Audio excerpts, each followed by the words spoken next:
ఆర్థిక సంక్షోభంలో ఆటో డ్రైవర్లు, వేధిస్తున్న డీజిల్ గ్యాస్ ధరలు. ఇక ఫ్రీ బస్సు పథకంలో చిల్లిగవ్వ మిగలట్లే. ఏడాదికి 12,000 హామీని మరిచిన రాష్ట్ర సర్కార్. 2 ఏళ్లైనా పట్టించుకుని నేతలు. డ్రైవర్ అండర్లో వ్యక్తమవుతున్న అసంతృప్తి. ప్రభుత్వం వెంటనే స్పందించాలి, ఆటో డ్రైవర్ల కుటుంబాలను ఆదుకోవాలి, లేకుంటే రాష్ట్ర వ్యాప్తంగా ఆందోళనకు దిగుతాం. సర్కార్కు ఆటో యూనియన్లు వార్నింగ్ ఇస్తున్నాయి. ఏమైంది ఆటో డ్రైవర్లకు సంబంధించి ఏమైంది? 12,000 రూపాయలు ఇస్తుంటారుగా, సంవత్సరానికి 12,000 రూపాయలు ఇస్తాం, తర్వాత మీకు అది చేస్తాం ఇది చేస్తాం అట్టిట్లా అంటారు. వాళ్ళకి ఏం లేకపోయా. ఫ్రీ బస్సు పెట్టినరు సంతోషం, ఎందుకంటే మహిళలు ఫ్రీ బస్సు, మరి ఫ్రీ ఆటోలు తీర్మానం వలన ఈ ప్రతిపాదన కూడా పెట్టిండు. ఫ్రీ బస్సు పెట్టిన మంచిగా ఉండదు, మరి రోడ్డు మీద వరకు అయితే ఓకే, మరి కాలనీ లోపలికి పోవాలంటే మహిళలు ఎట్లా పోవాలి? వాళ్ళకి సౌకర్యం కల్పించాలి కదా. మరి ఫ్రీ ఆటోలు కూడా పెట్టేసి వాళ్ళకు కూడా ఉపాధి కల్పిస్తే దీనివల్ల ఆటో డ్రైవర్లకు ఉపాధి కల్పించినట్లయితుంది, మహిళల్ని ఏది సురక్షితంగా ఇంటికి చేర్చినట్టు అవుతుంది. కాబట్టి ఫ్రీ ఆటోలు కూడా పెడితే బాగుంటుంది అనేటువంటి తీర్మానం వలన అక్కడ మండలిలో ఏది ప్రతిపాదన పెట్టిండు. ఎందుకు పెట్టిండంటే ఇక్కడ చూసారు కదా, మొత్తం కూడా దివాలా తీస్తూ ఉన్నారు పాపము. వాళ్ళు కనీసం ఈఎంఐలు కట్టుకోలేని పరిస్థితిలో ఉన్నారు. ఆటో డ్రైవర్లు కానీ, క్యాబ్ డ్రైవర్లు కానీ, తర్వాత ఇక్కడ ఉన్నటువంటి చిన్న చిన్న పాపం జీవితాలు. ఏ పూట కాపూట చేసుకుంటేనే పూట కలుస్తుంది వాళ్ళకి.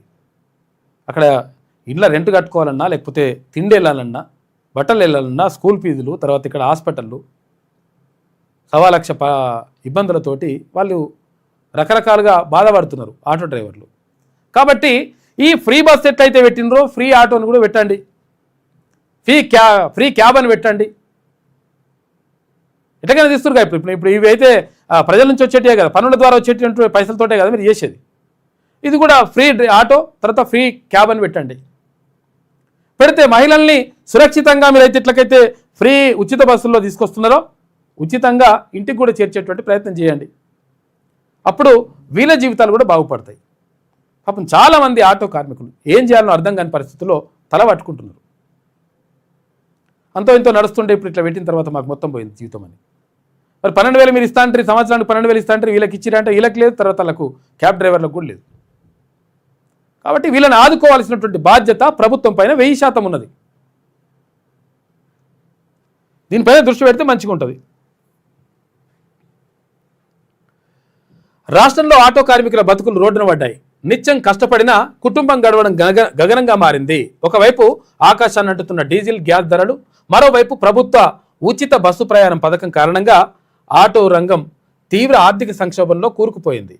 నమ్ముకున్న వృత్తి సాగక, చేతిలో చిల్లిగవ్వ కూడా మిగలక ఆటో డ్రైవర్ల కుటుంబాలు రోడ్డున పడే పరిస్థితి ఏర్పడిందని కార్మిక సంఘాలు ఆవేదన వ్యక్తం చేస్తున్నాయి. రోజు రోజుకు పెరుగుతున్న డీజిల్, తర్వాత సిఎన్జి, ఎల్పిజి గ్యాస్ ధరలు ఆటోల నిర్వహణను మరింతగా భారంగా మార్చుతున్నాయి.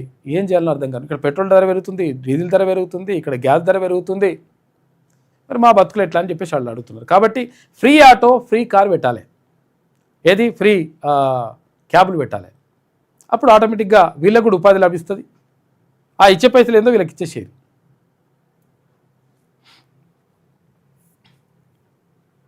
ఒకవేళ ప్రభుత్వం ఆధ్వర్యంలో పెట్టిన క్యాబులు కూడా ప్రభుత్వం ఆధ్వర్యంలో నడిపించేసారు ఆటోలు కూడా.